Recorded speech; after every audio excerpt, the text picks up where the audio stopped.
Hello everybody, welcome back to my YouTube channel. In this video, I am talking about Humbl stock. In this video, we talk about stock pros and cons and technical analysis and latest news about it. Stock is trading at 0.0031 US dollar. We can easily see stock was volatile for a day.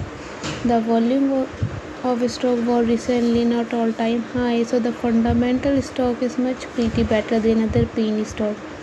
Before buying and selling the stock, please consult your financial advisor.